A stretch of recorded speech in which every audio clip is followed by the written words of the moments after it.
Casting directors नहीं समझेंगे कि हाँ बेचारा नया है या फिर इसको आदत नहीं है, सीख लेगा, क्योंकि हम स्टार किड्स नहीं हैं। हमें तो रेडी रहना पड़ेगा क्योंकि कंपटीशन बहुत तगड़ा है। हर चीज़ के लिए कोई तुम्हारा वेट नहीं करेगा।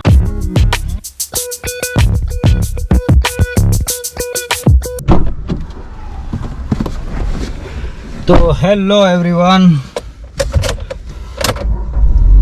ऑलराइट। तो कल दोपहर में कास्टिंग डायरेक्टर का कॉल आया था। जी टीवी पे एक नवी टीवी सीरियल आ रही है, उसके कास्टिंग के लिए मुझे आज मीटिंग रखी है, मुझे मिलने बुलाया है। हाँ तो भैया, जो आप लोग देख रहे हो ये कहानी कुछ दिनों पुरानी है, और जैसा कि आप लोगों ने सुना, एक बहुत ही बड़े कास्टिंग डायरेक्टर ने मुझे बुलाया था और उनका एक नवा टीवी शो शुरू होने वाला है दिसंबर में। तो आप पहले कहानी देख लीजिए और फिर मैं यह कहानी आपको क्यों बता रहा हूँ उसके बारे में हम लोग बाद में बात करेंगे। तो ड्रेस कोड मुझे बोला है कि फॉर्मल पहन के आना, तो फॉर्मल मैंने पहना है और एक जोड़ी कैरी करके मैं ले जा रहा हूँ। इन केस अगर जैसे कि मैंने ब्लैक पहना है, उन्होंने कभी ऐसा पूछते हैं कि कोई और कलर नहीं है क्या, तो इसलिए हमें रेडी रहना पड़ता है। तो आप भी कभी भी इंशाल्लाह जल्द ही मीटिंग में जाओगे या कोई बुलाएगा तो हमेशा कुछ कपड़े कैरी करके लेके जाने का डिफरेंट ऑप्शंस। ऑलराइट, तो बस ऑल सेट है, बजा है 1:30 दोपहर का, तो मैं निकल रहा हूँ।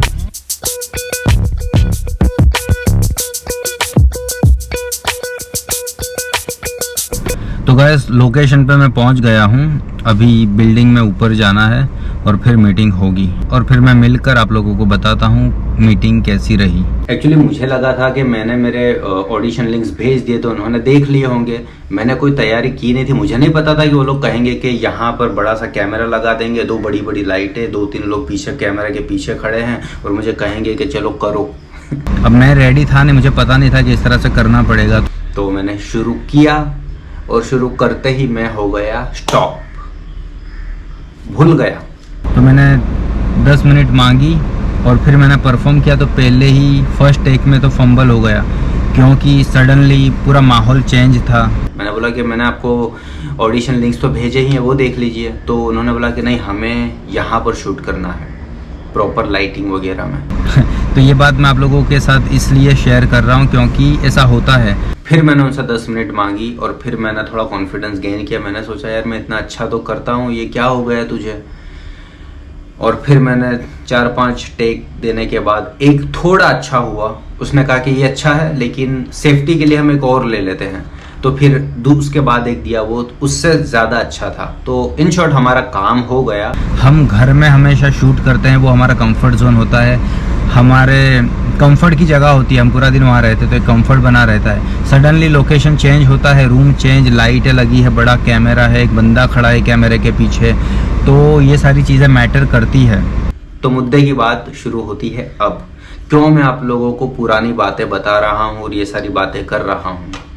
तो कहने का मतलब ये है कि एज एन एक्टर हमें हमेशा रेडी होना चाहिए। जो मैंने किया वहाँ पर 2-3 फंबल किए, भूल गया, ये होना नहीं चाहिए। एक्चुअली ये नॉर्मल है क्योंकि अभी हम इतने एक्सपीरियंस्ड नहीं है। क्योंकि क्या होता है, हम जैसे अभी मैं यहाँ पे शूट कर रहा हूँ तो ये मेरा घर है, मेरा एक कंफर्ट जोन है, मेरी चीज़ें हैं, मेरी लाइट है, मेरा कैमरा है, मेरा मोबाइल है, जो भी है। तो यहाँ पर हम कंफर्ट जोन में रहते हैं और हमें कोई डर नहीं होता है। जैसे ही माहौल चेंज हो गया, एक अलग रूम है, अलग लोग हैं, 2 बड़ी बड़ी लाइट्स इतनी नज़दीक है, तुम्हारा बड़ा सा कैमरा है, तो हमें आदत नहीं है क्योंकि हम इतने एक्सपीरियंस्ड एक्टर नहीं हैं। लेकिन हमें बनना है एक्टर, तो हमें हर चीज़ के लिए रेडी रहना पड़ेगा। वो लोग तो समझेंगे नहीं, कास्टिंग डायरेक्टर्स नहीं समझेंगे कि हाँ बेचारा नया है या फिर इसको आदत नहीं है, सीख लेगा, क्योंकि हम स्टार किड्स नहीं हैं। तो हम नए हैं तो हमें तो रेडी रहना पड़ेगा क्योंकि कंपटीशन बहुत तगड़ा है।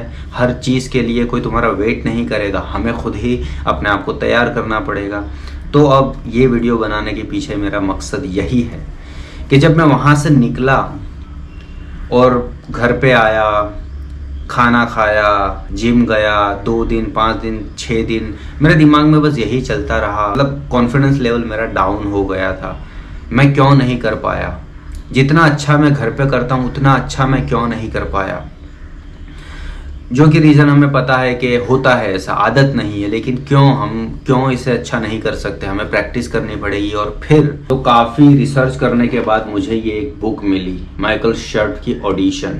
आप लोगों में से शायद किसी ने पढ़ी होगी, और मैंने इसे पढ़ी तो मुझे सारे सवालों के जवाब मिल गए। और ये जो किताब जिन्होंने लिखी है, माइकल शर्ट, बहुत ही एक्सपीरियंस कास्टिंग डायरेक्टर थे उनके ज़माने में, और बहुत बड़े बड़े एक्टर्स को इन्होंने कास्ट किया है। और इनका यही कहना है कि एक्टिंग लोग सीखते हैं, लेकिन ऑडिशन देना भी एक आर्ट है। आपने कभी नहीं सुना होगा कि ऑडिशन क्रैक कैसे किया जाए, उसकी वर्कशॉप है या उसका क्लास है, नहीं होगा। एक्टिंग सीखने हम सब चले जाते हैं, हर इंसान सिखाने बैठ जाता है एक्टिंग, लेकिन एक्टिंग हम तब करेंगे जब ऑडिशन में सिलेक्ट होंगे। क्योंकि एज एन एक्टर आप हो, मैं हूँ, या कोई भी दुनिया का एक्टर है, उसको कभी ना कभी ऑडिशन देना ही पड़ा होगा और देना ही पड़ता है। कुछ ही ऐसे लकी होते हैं जिनके बड़े कॉन्टैक्ट्स होते हैं, या फिर स्टार किड्स हो गए, वो लोग लकी होते हैं कि जिनको कभी ऑडिशन देना नहीं पड़ता। तो ऑडिशन बहुत ही ज़रूरी है।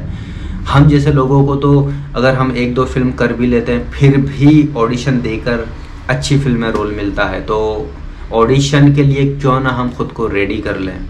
तो इसलिए ये किताबों ने सारे सवालों के जवाब मुझे दे दिए। देखिए, मैं आप लोगों को कुछ सिखा नहीं रहा हूँ, क्योंकि मैं इतना एक्सपर्ट हूँ नहीं, या मैं नहीं कोई महान एक्टर मैं हूँ नहीं। मैं हमेशा आप लोगों को कहता हूँ कि मैं अपना एक्सपीरियंस आप लोगों के साथ शेयर कर रहा हूँ। तो मुझे ये किताब में जो भी सीखने मिला, मैंने सोचा कि क्यों ना मैं आप लोगों को बताऊँ, आप लोगों के साथ शेयर करूँ। अब क्योंकि नॉलेज बांटने से बढ़ता है, मैंने एक बार ये किताब पढ़ ली है, अब मैं आप लोगों के लिए इसको ज़्यादा दोबारा पढ़ूंगा, ज़्यादा अच्छे से समझूंगा, ताकि मैं आप लोगों को समझा पाऊँ। क्योंकि आप में से कई लोग, मैं जानता हूँ, इसकी इंग्लिश बहुत ही डिफ़िकल्ट है, तो इसे समझने में भी काफ़ी वक्त लग जाता है। तो आप में से काफ़ी सारे लोग ऐसे होंगे जिनको इंग्लिश नहीं आता है, कोई बड़ी बात नहीं है, तो उन लोगों को भी हेल्प हो जाएगी। और अगर चाहते हो तो ये किताब पढ़ लेना। ये किताब में कुछ ट्रिक्स दी गई है, 12 गाइड पोस्ट दिए हैं कि अगर आपके पास, क्योंकि ऑडिशन में क्या होता है, हमें ज़्यादा टाइम नहीं मिलता है। हो सकता है 1 घंटे पहले, जैसे कुछ दिनों पहले मुझे कास्टिंग डायरेक्टर का कॉल आया और मुझे स्क्रिप्ट भेजी। मैंने आपने मेरे लास्ट वीडियो में देखा होगा, अगर नहीं देखा तो मैं यहाँ पे डाल दूंगा, देख लेना। 1 घंटे पहले मुझे स्क्रिप्ट भेजी और कहा कि 1 घंटे में बनाकर भेजो। तो हम इतना कैरेक्टराइजेशन वगैरह ये सब चीज़ों का टाइम ही नहीं होता। क्विक हम कैसे वो जो लाइंस है उसे समझें, उसे पकड़ें और अच्छे से अपना ऑडिशन दे दें। तो उसके लिए ये किताब है। इसमें 12 गाइड पोस्ट दिए हैं, मतलब 12 तरकीबें बताई है कि कोई भी स्क्रिप्ट आपके पास आती है तो ये 12 सवाल अपने आप से पूछें, और ये 12 सवालों के अगर आपने जवाब बना लिए खुद ही, तो आप कोई भी स्क्रिप्ट को अच्छे से ऑडिशन दे सकते हैं। तो बस ये वीडियो बनाने का मेरा मकसद यही था कि हमारे जो भी एक्सपीरियंस होते हैं हमें उससे सीखना चाहिए। तो मेरा जो भी एक्सपीरियंस रहा, बुरा रहा, तो मैंने उससे सीख ली और ये किताब पढ़ी। किताब मुझे अब अच्छी लगी तो मैं आप लोगों के साथ शेयर कर रहा हूँ। तो बस हम इसी तरह से गलतियाँ करेंगे और सीखेंगे, और साथ में मिल के हमें आगे बढ़ना है। तो अगर आप लोग चाहते हैं कि इस किताब में दिए गए 12 जो गाइड पोस्ट है, जो तकनीकें हैं, मैं आप लोगों के साथ डिटेल में शेयर करूं आने वाले वीडियोस में, तो प्लीज़ मुझे कमेंट करके बताइए और इस वीडियो को ज़्यादा से ज़्यादा शेयर करिए। क्योंकि जब व्यूज़ ज़्यादा आते हैं, लाइक्स ज़्यादा आती है, आप लोग कमेंट करके मुझे बताते हो, तो सच में मुझे अच्छा लगता है और मुझे मोटिवेशन मिलता है आप लोगों के साथ ज़्यादा से ज़्यादा शेयर करने का। तो होप आप लोग मेरे लिए इतना तो कर ही देंगे। तो बस इस वीडियो में यही बताना था मुझे। जल्द ही मिलते हैं। Good bye, take care and खुदा हाफिज़।